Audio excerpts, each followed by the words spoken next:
as you can see in the video, there's the Air Force One behind me.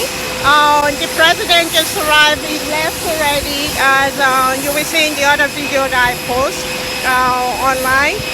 He's here in Philadelphia to speak today an important speech about the voting rights act, something that Congressman John Lewis, the former Congressman John Lewis, and also Reverend Martin Luther King, and so many other people have fought for the right to preserve the right for Americans to vote.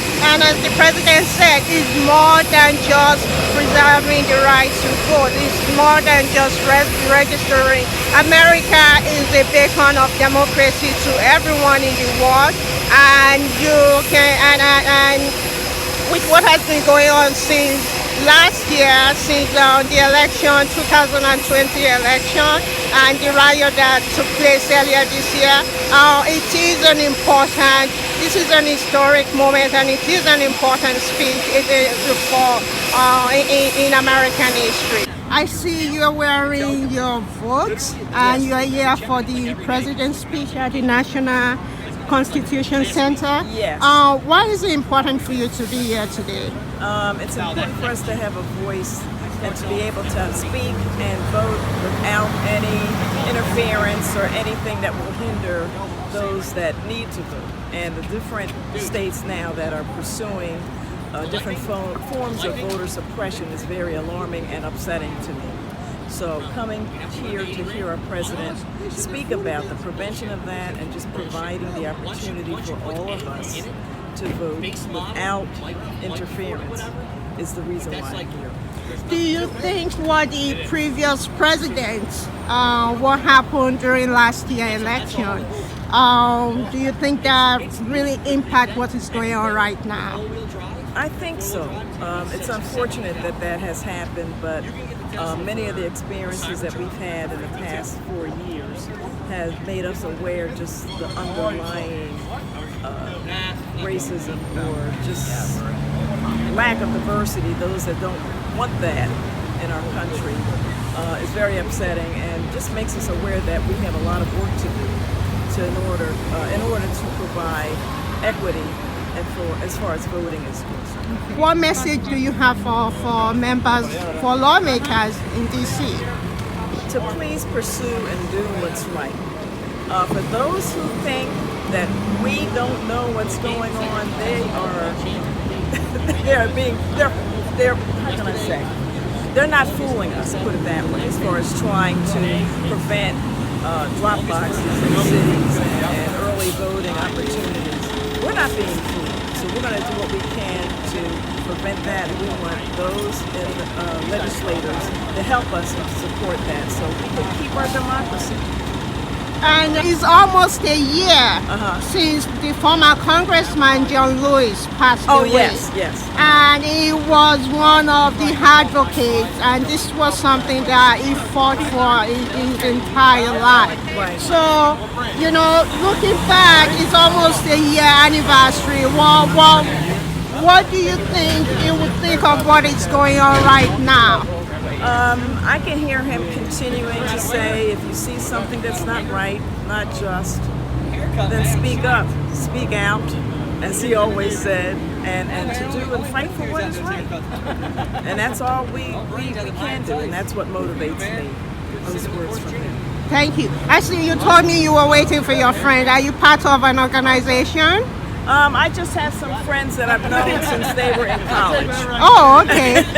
Are you from the area, from Philadelphia? Yes, I'm from Philadelphia. Okay. So you invited your friends to also join you to come and see? We were invited by a friend who works in supporting people who are in office. Oh, okay. And she knows how hard we work to support President Biden and those who are doing what's right. So we're able to come down and hear him and give us some encouragement. Okay, thank you very much for talking to me. Thank you. You're welcome. I see like PA votes. You are waiting for the president to arrive? Yes. And what brought you here today? Well, we were invited by the White House. PA Youth Vote was invited because we do nonpartisan voter registration among youth in the state of Pennsylvania. Well, I think it's very important to really defend the right to vote for everyone. Everyone who's eligible constitutionally in the United States should have access to the ballot. And there's a lot of legislation right now in many, many states that are intended to suppress the vote among people of color and lower income people. And so that's the type of thing that we hope that we want to support voting rights as much as possible. As I'm asked that, it's almost a year, the first year anniversary since Congressman John Lewis passed away. What do you think you will have to say, given what is going on right now? Well, I think we all need to be willing to get into some good trouble, as in John Lewis's words, to really fight for the right to vote. And sometimes, that unfortunately becomes politicized when it shouldn't be. It should be just everyone who is eligible should have that right. What message do you have for the youth? As you said, you work with the youth. And many of them have become so disillusioned with what is going on in our society. So what message do you have for them? Why is it important for us to exercise our right to vote? Why? Yeah, well, anyone, the people in power are not going to pay attention to the young people unless they show up to vote, unless their voices can be heard. So if they have concerns about any particular issue, regardless of what that concern is, if they want the government and the politicians to pay any attention to them, they've got to vote. The issues that President Biden will raise today are critical to communities around our country. The right to vote is basic to American principles, and we believe that it's very important to support voting rights for everyone. We're also very, very committed to having an end to the COVID epidemic, and any remarks that he makes about inoculation, we are certainly supportive of. But by and large, civil rights and social justice is the reason for being here today. I see you brought one of your students. Yes, I did. Why is it important for you to bring her? Why? Well, I believe it's important for students to have a sense of what the real world is about. In her career, she will probably be involved in environmental concerns, social justice concerns, and there is no better way to help her understand how these things come together than to be here and to have the privilege of hearing the President of the United States. What do you think, Susan?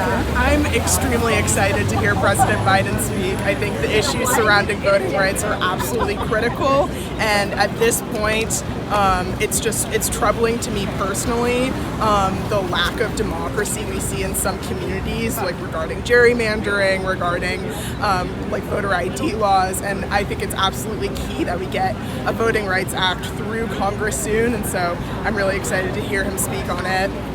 What do you tell your peers? Because a lot of people in your generation, many of them are not active. And at the same time, there are those that have been very discouraged because of what is going on in Washington, D.C., what is going on around the country. And they're like, well, it doesn't really matter. My vote doesn't really count. My voice doesn't really count. So what message, what do you tell them when you hear that? Yeah, I mean, as a young person, it's really easy to get discouraged because it feels like people generations above us are making changes that don't really have our best interests in heart. But I think it's super important to stay engaged with politics. After all, it's our generation that's going to be leading this country in probably 20, maybe 30 years. And so if we're not staying engaged right now, how will we know how to do better? Okay, so, well, I was just thinking, as my student is talking about the critical nature of this, I was born in the era when the Civil Rights Act was passed, and it is most disconcerting to believe that at this point in our history, we are repeating what millions, what hundreds of individuals have worked for, marched for, and died for. Like Congressman John Lewis. Yes, yes. I shudder to think about what Dr. King and Mr. Lewis and all of those who marched alongside them would think about what our Congress is exhibiting today. It is unconscionable. And regarding what happened after last year election, and you still have the former president Donald Trump that is still saying that he won the election, and we had the installation that happened, the riot that happened at the also. Given all of that, what message do you have for lawmakers in Washington, D.C. that are fighting against exactly what you are here for? It's very sad to talk about the diminishing of human beings and human life. And I think that what we have experienced is a whole new attitude about the value of life. It's as though people are remanded to a level of basic inhumanity and injustice, and it's been accepted. And I don't think we can tolerate that. So it is a great thing for the President Biden, to be here today. Oh, I think that it takes a good deal of courage because he knows that the backdrop of many places in the nation, including now in my home state, Pennsylvania, there's a movement to devalue votes. And he is standing up to decry that behavior. And I believe that that's a very courageous step to take. And he's doing it regardless of what the political implications could be for him. And regarding his leadership so far, he's been traveling recently. He just came back from G7. And, how will you, without using the word great, so far, what will you say about restoring American leadership? Well, I think he's changing the narrative about how we have been viewed over the last few years. And I believe his efforts will bring some good results. So you're happy with the work he's doing so far? So far, I'm pleased with what he's doing. Any other thing that you would like him to do when it comes to? He has a lot on his plate. A lot on his plate. COVID is certainly number one because the health of Americans is at stake.